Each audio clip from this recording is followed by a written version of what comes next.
여러분 안녕하십니까? 비가 오는 날씨인데 또 만나 뵙게 되어서 반갑습니다. 감동적인 찬양을 해주신 우리 자모반의 우리 어머니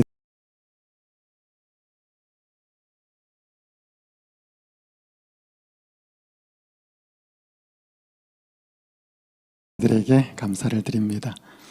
오늘 저는 그래도 희망은 있다 세 번째 시간 새 사람 되는 비결이라는 제목으로 말씀을 드리겠습니다. 우리가 겪는 많은 절망에 많은 몫을 차지하는 부분이 우리가 새 사람이 되지 못해서 그렇다라는 생각을 좀 하게 됩니다.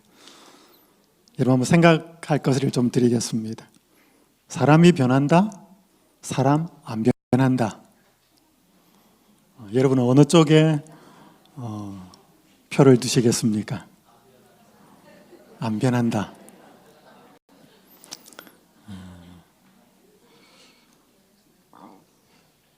세 살 버릇 80까지 간다. 사람은 고쳐 쓰는 게 아니다. 이런 말을 보면 굉장히 힘 빠지죠. 잘 안 변합니다. 주변 사람을 보니까 사람이 좀 변하는 것 같아요. 어때요? 주변까지 보지 말고 자신을 보면 어때요? 근데 사람은 잘 안 변하지만 사람은 변합니다. 만약에 사람이 변하지 않으면 여러분과 제가 이 자리에 밤늦게 앉아서 할 이유가 없습니다. 제가 살펴본 바에 의하면 적어도 사람은 변하는데 감동을 받으면 변합니다. 이건 좋은 의미죠. 근데 충격받아도 변하더라고요. 이 충격받는 건 별로 좋은 거 아닙니다. 사건, 사고를 겪으면 사람이 좀 달라지지요. 여러분 이분은 한 번쯤은 보셨을 것입니다. MBC 뉴스데스크에 메인 앵커를 했던 분인데 조정민 씨, 지금은 이제 목사가 되어 있습니다. 이분과 저는 미국의 신학교 동문입니다.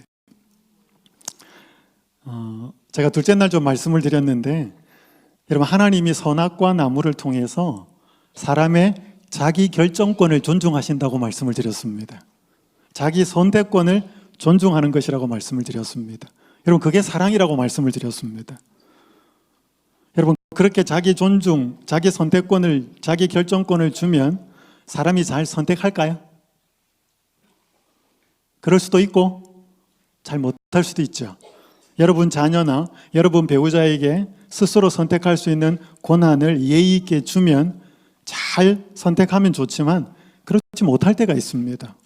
그럼 속이 상하지요. 여러분 그때 어떻게 해야 될까요? 대부분 자기 결정권을 상대방에게 준 다음에 올바른 선택을 하지 못하면 사람들은 바로 그냥 비난을 합니다. 내 그럴 줄 알았다. 너가 뭘 하겠니? 여러분 그러면 이제 사람이 마음 문을 닫아버립니다. 자기 결정권을 준 다음에 자기 선택권을 잘 활용하지 못해서 잘못된 결정을 할 때가 있습니다. 여러분 그때가 더 중요합니다. 그때도 끝까지 그 사람 곁에서 그 사람을 비난하거나 그 사람을 떠나거나 버리거나 하면 되지 않고 그 사람 옆에서 끝까지 사랑해주고 지지해 주어야 됩니다. 여러분 그때 상대방은 단순간에 깨닫지는 못하지만 이 엄마가, 이 아빠가, 이 사람이 정말 내가 행복하기를 바라고 있구나, 정말 나를 위하고 있구나 라는 생각이 들면 사람이 정신을 차려요. 여러분 그러면 그 사람이 이렇게 했으면 좋겠다, 저렇게 했으면 좋겠다라는 말을 순종하게 됩니다. 여러분 사람은 그때 변해요. 예수님이 우리를 그렇게 대하십니다. 이분이 이런 책을 썼는데 한번 읽어드리겠습니다. 스물에는 세상을 바꾸겠다며 돌을 들었고 데모했다는 뜻입니다. 운동권이었거든요. 30에는 아내 바꾸어 놓겠다며 눈초리를 들었고 40에는 아이들 바꾸고 말겠다며 매를 들었고 하나도 마음에 안 드는 겁니다. 젊었을 때는 사회가 마음에 안 들고 세상이 마음에 안 들고 결혼을 하고 보니 아내가 마음에 안 들고 자식을 낳아보니까 자식이 마음에 안 드는 겁니다. 뭔가 자꾸 바꿔보려고 했다는 거죠. 쉰에야 바뀌어야 할 사람이 바로 나임을 깨닫고 들었던 거 다 내려놓았습니다. 이분이 47살에 신자가 됩니다. 내 입장을 고집하는 것이 이기심입니다. 입장 바꿔보는 사람은 그래서 결코 실패하지 않습니다. 그렇게 대하면 변할 것 같지 않던 그 사람이 변합니다. 하나님이 저를 그렇게 대해 주셔서 제가 변했고, 제가 제 아내를 그렇게 대했더니 아내가 변했고, 제가 제 아들들을 그렇게 대했더니 두 아들이 변했습니다. 여러분, 사람 변할까요? 잘 안 변하지만 사람이 이 하나님의 사랑을 깨달으면 변합니다.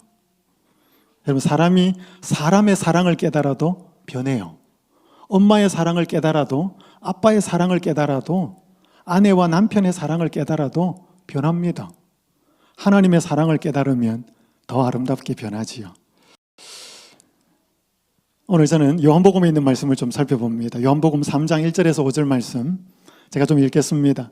그런데 바리새인 중에 니고데모라는 사람이 있으니 유대인의 지도자라. 그가 밤에 예수께 와서 이르되 랍비여, 우리가 당신은 하나님께로부터 오신 선생인 줄 아나이다. 하나님이 함께 하시지 아니하시면 당신이 행하시는 이 표적을 아무도 할 수 없음이니이다.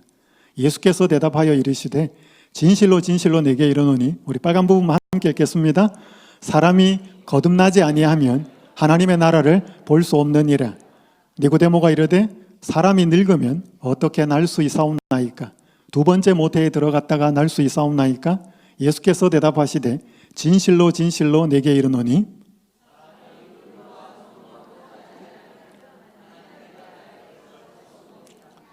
아멘. 바리새인 니고데모, 유대인의 지도자라는 사람이 밤중에 예수님을 찾아옵니다.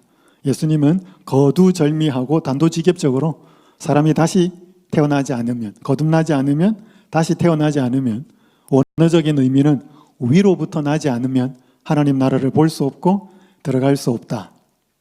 굉장히 유대인의 지도자였던 니고데모에게는 자존심 상하는, 자신을 무시하는 그런 말처럼 들렸습니다. 여러분, 성경 갈라디아서 3장 8절에 보면 하나님이 아브라함을 부르셔서 이스라엘 나라의 조상을 삼습니다. 왜 아브라함을 불렀는가 하면 이방을 믿음으로 말미암아 의로 정하실 것을 성경이 미리 알고 먼저 아브라함에게 복음을 전하되 모든 이방인이 너로 말미암아 복을 받으리라 하였느니라. 하나님이 아브라함을 부르셔서 이스라엘 나라를 만드시고 그 이스라엘 나라의 한 사람으로서 인간이 되어서 이 땅에 오시기로 계획하셨습니다. 그래서 아브라함에게 하나님을 아는 지식이 먼저 제공되었는데 말 그대로 먼저였습니다.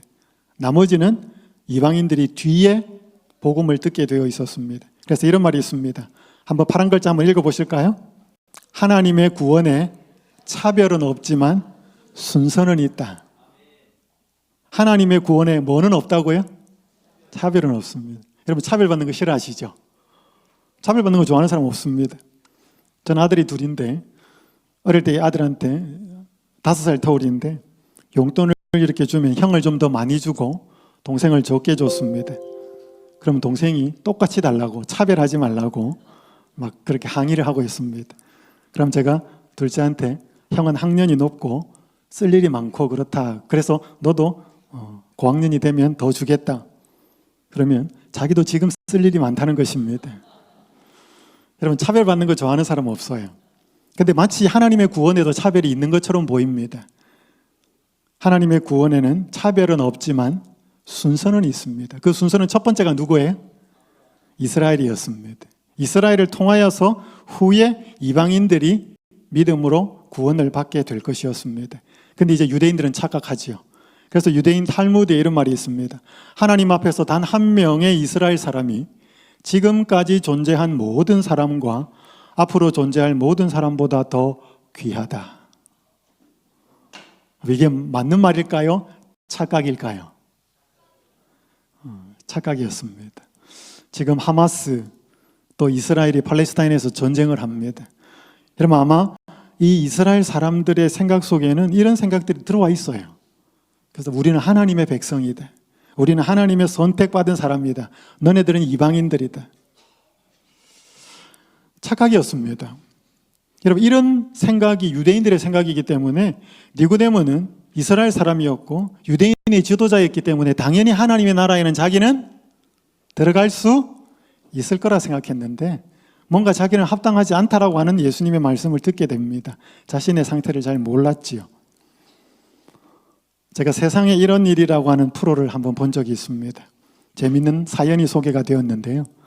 한 주부가 나왔는데 아래층에서 올라오는 악취 때문에 3년 동안 고통 속에 살고 있다는 한 여성의 사연이 소개가 되었습니다. 이 여인이 생각하는 악취의 원인은 아랫집이었습니다. 아래층. 근데 아랫집에 가서 뭔가 좀 냄새가 난다고 많은 말을 해도 도저히 밑에 집에서는 원인을 찾지 못했습니다. 그래서 이 여인은 공기청정기 2대를 집안에서 돌리고 있었습니다. 너무 스트레스를 받아서 병원에서 신경안정제를 처방을 받아서 약을 먹고 있었습니다. 매일같이 아랫집을 항의를 하고 여러 가지를 조치를 취해도 안 되었습니다. 그래서 결국에는 냄새를 탐지하는 전문가를 불렀습니다. 그리고 아랫집에 양해를 구해서 아랫집을 샅샅이 체크를 했습니다. 그런데 원인을 찾지 못했습니다. 이 전문가가 그럼 이 집도 한번 해보자고. 그랬더니 이 주인이 우리 집에는 그런 원인이 없다고. 한번 해보자고. 그렇게 했는데 안방을 체크하는데 화장대 위에 오래된 클렌징 크림이 하나 나왔습니다. 그 클렌징 크림의 악취 정도를 측정을 했더니 34.8이었습니다. 이게 34.8이 얼마만큼 센 강도인가 하면 음식물 쓰레기가 굉장히 썩어갈 때의 수치가 15랍니다. 화장실 청소를 안 해서 변기에 막 악취가 나는 그 냄새가 20. 그 다음에 달걀 삶은 게 썩어갈 때 혹은 생 달걀이 썩어가는 냄새가 30이랍니다. 그러니까 이 34.8은 굉장하지요. 그러니까 이걸 한번 치워보자 그랬습니다. 이것 때문이 아니라고 주인은 이야기했습니다. 이걸 치웠습니다. 냄새가 났을까요? 안 났어요. 원인이 어디에 있었어요? 자기 집 안방에. 그 누구를 닥달했어요? 밑에 집에다가. 여러분 이 사실을 알고 나서 이 여인이 밑에 집에 가서 손이 발이 되도록 빌었습니다. 음식을 해가지고 주고. 여러분 우리가 때때로 살면서 문제가 생길 때 저 사람의 문제다, 남의 문제다라고 우리는 굉장히 목에 열을 냅니다. 핏대를 세우죠. 그럴 경우도 있지만 자기 잘못일 경우가 더 많아요? 여러분 어떻게 생각하셔요? 제가 좋아하는 이 티모티 켈러의 책에 이런 글이 있습니다. 우리는 자신이 믿는 것보다 훨씬 더 죄되고 결점이 많지만 동시에 우리는 자신이 바라는 것보다 예수 그리스도 안에서 훨씬 더 많은 사랑과 인정을 받고 있대. 우리 이기적일까요? 제가 어제 말씀드렸죠. 하나님과 분리된 인간의 그 타락의 본질이 뭐라고요? 이기심이라고 그랬습니다. 그래서 여러분 우리는 이기적이에요. 여러분 저도 굉장히 이기적입니다. 그런데 우리는 우리가 생각하는 것보다 훨씬 더 이기적이에요. 왜냐하면 상황이 안 되어서 잘 안 나타났을 뿐이지. 그런데 하나님이 우리를 사랑하시는 것은 우리가 생각하는 것보다 훨씬 더 세다는 것입니다. 여러분 여기 부모님이 이로써 자녀를 사랑하시지요? 자녀가 부모님이 자기를 사랑하는지 알아요? 알 수도 있고 잘 모를 수도 있습니다. 그 자녀가 위기를 당하거나 어려움이 생기면 부모는 만사를 제쳐놓고 그 아이를 도우려고 하죠. 여러분 그때 우리 엄마가 우리 아버지가 나를 이렇게 사랑해? 조금 더 깨닫게 되죠. 그때는 모릅니다. 상황이 더 악해지면 엄마의 아빠의 사랑은 그렇게 나타나는 거죠. 마찬가지입니다. 하나님이 우리를 사랑하는 것 같은 우린 잘 모릅니다.